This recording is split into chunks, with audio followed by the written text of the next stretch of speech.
അസ്സലാമു അലൈക്കും വറഹ്മത്തുള്ളാഹി. പ്രിയപ്പെട്ട 5ാം ക്ലാസ്സിലെ കുട്ടികളെ, കാക്കൊല്ല പരീക്ഷയ്ക്ക് താരീഖിൽ നിന്ന് 5 പാഠങ്ങളാണ് ഉണ്ടാവുക. പുതിയ പുസ്തകമാണ്.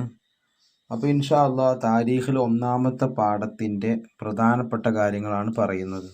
എല്ലാം ഇങ്ങനെ പൂർണ്ണമായി വായിച്ചിട്ട് പോകുന്നില്ല. എന്താണ് പാഠത്തിൻ്റെ പേര്? നബി സല്ലല്ലാഹു അലൈഹി വസല്ലമ മദീനയിൽ.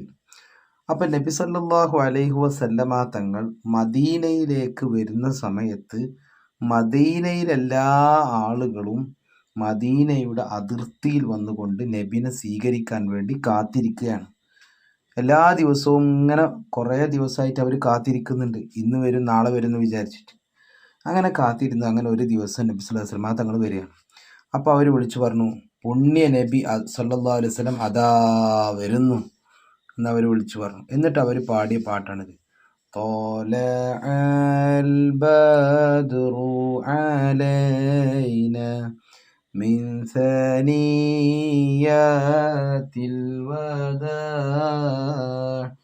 വജബ ശുക്രു അലൈനാ മാ ദഅ ലില്ലാഹി ദാ أيها المبعوث فينا جئت بالأمر المطاع. ഈ പാട്ട് പാടിക്കൊണ്ട് അവർ നബി സല്ലല്ലാഹു അലൈഹി വസല്ലമ തങ്ങളെ സ്വീകരിച്ചു. ഞാനിവിടെ അടിവരട്ട ഭാഗങ്ങൾ മാത്രം നമുക്ക് പഠിച്ചിട്ട് പറഞ്ഞിട്ട് പോകാം. റസൂലുള്ളാഹി സ്വല്ലല്ലാഹു അലൈഹി വസല്ലമ തങ്ങൾ അഥവാ നബി തങ്ങൾ മദീനയിൽ ആദ്യമായി എത്തിയത് ഖുബായിലാണ്. പഠിച്ചു വെച്ചോളൂ, ഖുബാ. അവിടെയാണ് നബി തങ്ങൾ ആദ്യം വന്നത്. ഖുബായിൽ വന്നിട്ട് നബി തങ്ങൾ അവിടെ ഒരു പള്ളി ഉണ്ടാക്കി. ആ പള്ളീൻ്റെ പേരാണ് മസ്ജിദുൽ ഖുബാ. അങ്ങനെ അവിടെ നിന്ന് നബി സല്ലല്ലാഹു അലൈഹി വസല്ലമ തങ്ങൾ പോയി. എവിടേക്ക് പോയി? ആ പോകുന്ന വഴിയിൽ ബത്നുൽ വാദി, എന്താണ് ബത്നുൽ വാദിയിൽ നബി തങ്ങൾ ജുമാ നിസ്കരിച്ചു. അപ്പോൾ മസ്ജിദ് ഖുബാ ഉണ്ടാക്കി ആ പള്ളിയിലല്ല ജുമാ നിസ്കരിച്ചു. അവിടുന്ന് പോയി. അവിടുന്ന് പിന്നെയും പോയിട്ട് എവിടെ എത്തി? ബത്നുൽ വാദി എന്ന് പറയുന്ന സ്ഥലത്തെത്തി. അവിടെ വെച്ചിട്ട് എന്ത് ചെയ്തു? ജുമാ നിസ്കരിച്ചു. അതായിരുന്നു നബി സല്ലല്ലാഹു അലൈഹി വസല്ലമ തങ്ങളുടെ പ്രഥമ ജുമ. പ്രഥമ എന്ന് പറഞ്ഞാൽ ആദ്യത്തെ ജുമ. അപ്പോൾ ഈ നബി തങ്ങളുടെ ആദ്യത്തെ ജുമ എവിടെ വെച്ചായിരുന്നു? ബത്നുൽ വാദി. നമ്മളെപ്പോഴും പറയാറുണ്ട്, പരീക്ഷയ്ക്ക് താരീഖിൻ്റെ പരീക്ഷയ്ക്ക് പേരുകൾ, വർഷങ്ങൾ, സ്ഥലങ്ങൾ ഇതൊക്കെ നന്നായി പഠിച്ചു വെക്കണം. അപ്പോൾ സ്ഥലത്തിൻ്റെ പേര് പഠിച്ചു, ബത്നുൽ വാദി. അവിടെയാണ് നബി തങ്ങൾ ആദ്യമായി ജുമാ നിസ്കരിച്ചത്. പിന്നെ നബി തങ്ങളുടെ ഒട്ടകത്തിൻ്റെ പേരെന്തായിരുന്നു? നബി തങ്ങൾ ഒരു ഒട്ടകപ്പുറത്താണ് വരുന്നത്. ആ ഒട്ടകത്തിൻ്റെ പേരെന്തായിരുന്നു? ഖസ്വ. എന്തായിരുന്നു? ഖസ്വ. അങ്ങനെ എല്ലാ ആളുകളും ഇവിടെ ഇറങ്ങണം എന്നിങ്ങനെ പറഞ്ഞു. അള്ളാഹുവിൻ്റെ റസൂലെ, ഞങ്ങളോടൊപ്പം താമസിക്കൂ, ഇവിടെ ഇറങ്ങൂ എന്ന് പറഞ്ഞു. അപ്പോൾ നബി സല്ലല്ലാഹു അലൈഹി വസല്ലമ തങ്ങൾ പറഞ്ഞു, ഒട്ടകത്തെ വിട്ടേക്കൂ, അത് നിർദ്ദേശം നൽകപ്പെട്ടതാണ്. അഥവാ ആ ഒട്ടകം അള്ളാഹുവിൻ്റെ കൽപ്പന പ്രകാരം അള്ളാഹു ആ ഒട്ടകത്തിന് അറിയിച്ചു കൊടുത്തിട്ടുണ്ട് എവിടെയാണ് നബി തങ്ങൾ ഇറക്കേണ്ടത്. അപ്പോൾ ഓട്ടോമാറ്റിക്കലി ആ ഒട്ടകം എന്ത് ചെയ്യും? ആ സ്ഥലം മനസ്സിലാക്കിയിട്ട് അവിടെ ഇറങ്ങും. റസൂലുള്ളാഹിനെ അവിടെ നബി സല്ലല്ലാഹു അലൈഹി വസല്ലമ തങ്ങൾ അവിടെ ഇറക്കും. അതുകൊണ്ടാണ് നബി തങ്ങൾ പറഞ്ഞത് ഒട്ടകത്തെ വിട്ടേക്കോ, അത് നിർദ്ദേശം നൽകപ്പെട്ടാണ്. അങ്ങനെ ആരുടെ വീട്ടിലാണ് ഇറങ്ങിയത്? അടുത്ത ചോദ്യം. ആരാണ്? അബൂ അയ്യൂബുൽ അൻസാരി റളിയല്ലാഹു അൻഹു. അബൂ അയ്യൂബുൽ അൻസാരി റളിയല്ലാഹു അൻഹു വീടിൻ്റെ മുന്നിലാണ് മുട്ടുകുത്തിയത്. ഇതാണ് അള്ളാഹു ഉദ്ദേശിച്ച വീട് എന്ന് നബി സല്ലല്ലാഹു അലൈഹി വസല്ലമ തങ്ങൾ പറഞ്ഞു. ആരുടെ വീടാണത്? അബൂ അയ്യൂബുൽ അൻസാരി റളിയല്ലാഹു അൻഹുവിൻ്റെ വീട്. അങ്ങനെ അബൂ അയ്യൂബുൽ അൻസാരി റളിയല്ലാഹു അൻഹു വളരെ സന്തോഷത്തോടെ സ്വീകരിച്ചു. അങ്ങനെ അവിടെ എത്തിയപ്പോൾ നബി സല്ലല്ലാഹു അലൈഹി വസല്ലമ തങ്ങളെ കാണാൻ വേണ്ടി പലരും വന്നു. നബി തങ്ങളെ കാണാൻ വേണ്ടി കുറേ ആളുകൾ വന്നു. അതിൽപ്പെട്ട ഒരാളായിരുന്നു ഒരു ജൂത പണ്ഡിതനായിരുന്ന അബ്ദുല്ലാഹിബ്നു സലാം. എന്താണ്? ആരാ വന്നത്? ജൂത പണ്ഡിതനായിരുന്ന അബ്ദുല്ലാഹിബ്നു സലാം. മനസ്സിലായില്ലേ? ആളെ പേര് ഓർത്തു വെക്കുക. ആരാണ്? ജൂത പണ്ഡിതനാണ്. അങ്ങനെ മദീനയിലെത്തിയപ്പോൾ ഞാനും കാണാൻ വന്നു. അയാൾ പറയാണ്, അവിടുത്തെ മുഖം കണ്ടപ്പോൾ, അഥവാ നബിൻ്റെ മുഖം കണ്ടപ്പോൾ അതൊരു കളവ് പറയുന്നയാളുടെ മുഖമല്ലെന്ന് എനിക്ക് മനസ്സിലായി. അപ്പോൾ പരീക്ഷയ്ക്ക് ഇങ്ങനെ ചോദ്യം വരാം, അതൊരു കളവ് പറയുന്ന ആളുടെ മുഖമല്ലെന്ന് എനിക്ക് മനസ്സിലായി. ആരുടെ മുഖം? ആര് പറഞ്ഞു? നബി സല്ലല്ലാഹു അലൈഹി വസല്ലമ തങ്ങളുടെ മുഖത്തെക്കുറിച്ചാണ് പറഞ്ഞത്. ആരാ പറഞ്ഞത്? ജൂത പണ്ഡിതനായിരുന്ന അബ്ദുല്ലാഹിബ്നു സലാം. ഞാൻ ആദ്യമായി നബി സല്ലല്ലാഹു അലൈഹി വസല്ലമ തങ്ങൾ ഇതായിരുന്നു കേട്ടത്. എന്താണ് ആദ്യമായി കേട്ടത്? നബി തങ്ങൾ പറയുന്നത് ആ ജൂത പണ്ഡിതൻ കേട്ടത് എന്താണ്? യാ അയ്യുഹന്നാസ് അഫ്ഷുസ്സലാമ ബൈനക്കും വാത്ഇമുത്ത്ആം വസിലുൽ അർഹാം വസല്ലു ബില്ലൈൽ വന്നാസു നിയാം തദ്ഖുലുൽ ജന്നത ബിസലാം. എന്താണ് ഇതിൻ്റെ അർത്ഥം? ഇത് നന്നായി പഠിച്ചു വെക്കുക, പരീക്ഷയ്ക്ക് വരാൻ സാധ്യത വളരെ കൂടുതലാണ്. ഓ ജനങ്ങളെ, സലാം വ്യാപിപ്പിക്കും. ഒന്നാമത്തെ കാര്യം പറഞ്ഞ് നിങ്ങൾ എന്ത് ചെയ്യണം? സലാം വ്യാപിപ്പിക്കണം. വ്യാപിപ്പിക്കുക പറഞ്ഞാൽ സലാം എല്ലാവരോടും സലാം പറയാം. അടുത്ത് ദരിദ്രർക്ക് ഭക്ഷണം നൽകുക, പാവപ്പെട്ട ആളുകൾക്ക് ഭക്ഷണം നൽകുക. 2, 3 കുടുംബ ബന്ധങ്ങൾ ചേർക്കുക. 4 രാത്രിയിൽ ജനങ്ങൾ ഉറക്കത്തിലായിരിക്കെ നിങ്ങൾ നിസ്കരിക്കുക. അതായത് രാത്രി എല്ലാവരും ഉറങ്ങുമ്പോൾ നിങ്ങൾ നിസ്കരിക്കുക. എങ്കിൽ നിങ്ങൾ സമാധാനത്തോടെ സ്വർഗത്തിൽ പ്രവേശിക്കും. അപ്പോൾ 4 കാര്യങ്ങൾ ചെയ്താൽ നിങ്ങൾ സമാധാനത്തോടെ സ്വർഗത്തിൽ പ്രവേശിക്കും. അപ്പോൾ ഇവിടെ അഫ്ഷുസ് സലാം എന്ന് പറഞ്ഞാൽ സലാം വ്യാപിപ്പിക്കുക. അത്വഇമു ത്വആം എന്ന് പറഞ്ഞാൽ ദരിദ്രർക്ക് ഭക്ഷണം കൊടുക്കുക. വസിലുൽ അർഹാം എന്ന് പറഞ്ഞാൽ കുടുംബ ബന്ധം പുലർത്തുക. വസല്ലു ബില്ലൈലി വന്നാസുനിയാം, ജനങ്ങൾ ഉറങ്ങുന്ന സമയത്ത് രാത്രി നിസ്കരിക്കുക. അതൊക്കെയാണ്.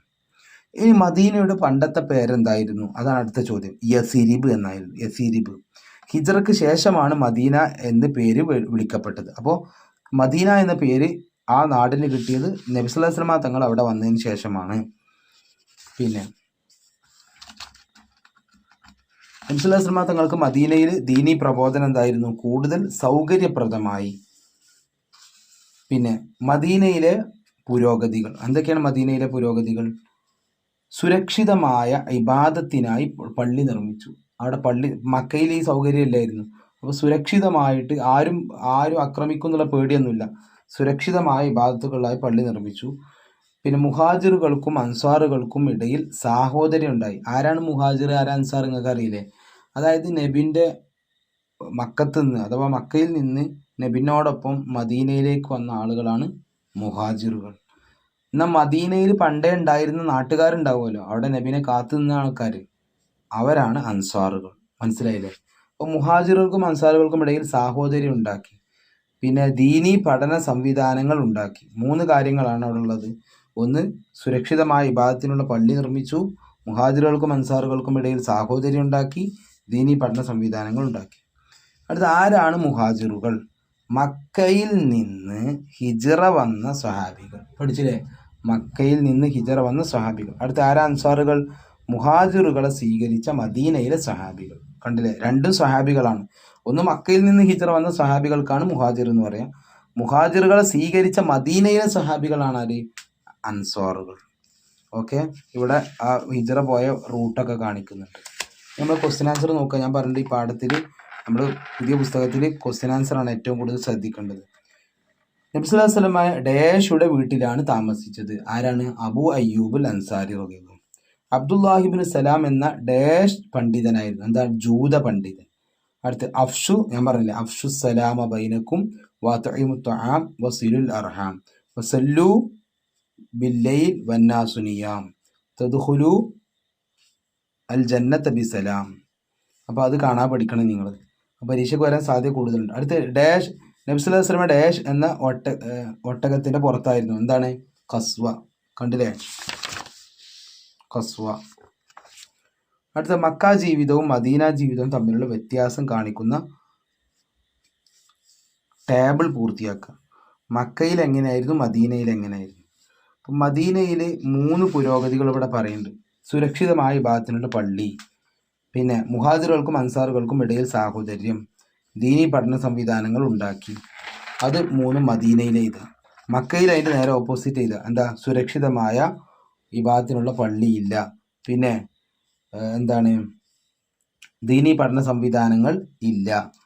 പിന്നെ ശത്രുക്കളുടെ ഭയമുണ്ടായി, ശത്രുക്കളുടെ ആക്രമണം ഭയന്നു. അതൊക്കെ എഴുതാം. അടുത്തത്, ശരിയും തെറ്റും വേർതിരിക്കാനാണ്, രേഖപ്പെടുത്താൻ. ഹിജറക്ക് മുമ്പ് തന്നെ മദീനക്ക് ആ പേര് ലഭിച്ചിരുന്നു. അത് തെറ്റാണ്. ഹിജറക്ക് മുമ്പ് യസിരിബ് ആയിരുന്നു പേര്. ഹിജറക്ക് ശേഷം മദീന മുസ്ലിങ്ങൾക്ക് സുരക്ഷിതമായ ഒരു സ്ഥലമായിരുന്നു. ശരിയാണ്.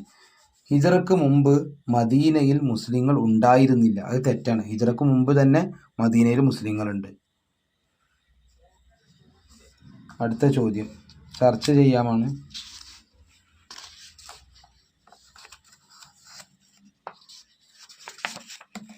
ഇതാ ആ ചോദ്യം പ്രധാനമല്ല, ഇനി ഇതാണ് പഠിക്കേണ്ടത്. അഫ്ഷുസലാം, ഇവിടെ മക്കയിൽ നിന്ന് വന്നവർ, കുടുംബ സന്ദർശനം, മദീനയിൽ സ്വീകരിച്ചവർ, സലാം വ്യാപിപ്പിക്കൽ, ഭക്ഷണം സദക്ക ചെയ്യൽ. ഇവിടെ സലാമുണ്ട്, ഇവിടെ സലാമുണ്ട്, ഓർപ്പിച്ചു അല്ലേ? സലാം വ്യാപിപ്പിക്കൽ. അത്വഇമു ത്വആം, എന്താണ്? ത്വആം പറഞ്ഞ ഭക്ഷണം, ഭക്ഷണം സദക്ക ചെയ്യൽ. സിലുൽ അർഹാം, കുടുംബ ബന്ധം, കുടുംബ സന്ദർശനം. അൽ മുഹാജിറൂൻ, ആരാണ്? മക്കയിൽ നിന്ന് വന്നവർ, അൽ അൻസാർ മദീനയിൽ സ്വീകരിച്ചവർ. ഇനി ഈ പാഠത്തിൻ്റെ പ്രധാനപ്പെട്ട ചോദ്യങ്ങൾ കഴിഞ്ഞു. ഞാൻ പറഞ്ഞില്ല, ഞാൻ ഈ അടിവരട്ട ഭാഗങ്ങളുണ്ടല്ലോ, ഇതാണ് ഈ പാഠത്തിലെ പ്രധാനപ്പെട്ടത്. ഞാൻ ഈ പറഞ്ഞതുപോലെ ആ പോയിന്റ് ആയിട്ട് ഇങ്ങനെ പഠിച്ചാൽ മതി. ഈ പാഠം വളരെ എളുപ്പമാണ്. പിന്നെ താരീഖ് ആകുമ്പോൾ കുറേ പഠിക്കാണ്ടാവും, അടുത്ത പാഠങ്ങളിലൊക്കെ കുറേ പഠിക്കാണ്ട്. അപ്പം നിങ്ങൾ ചെയ്യേണ്ടത് പാഠത്തിൻ്റെ വളരെ ഷോർട്ടാക്കിയിട്ടാണ് ഞാൻ പറയുന്നത്. ആ ഷോർട്ടാക്കി പറഞ്ഞു തന്ന കാര്യങ്ങൾ അതേപോലെ നിങ്ങൾ പഠിക്കുക. ഇമ്പോർട്ടൻ്റ് ആയിട്ടുള്ള ഭാഗങ്ങൾ കാണാതെ പഠിക്കുക. ഇത് നിങ്ങൾ കാണാൻ പഠിക്കണം. ഇതും അതിൻ്റെ മീനിങ്ങും അത് കാണാതെ പഠിക്കണം. പാട്ട് പൂരിപ്പിക്കാൻ വരാൻ സാധ്യത വളരെ കുറവാണ്.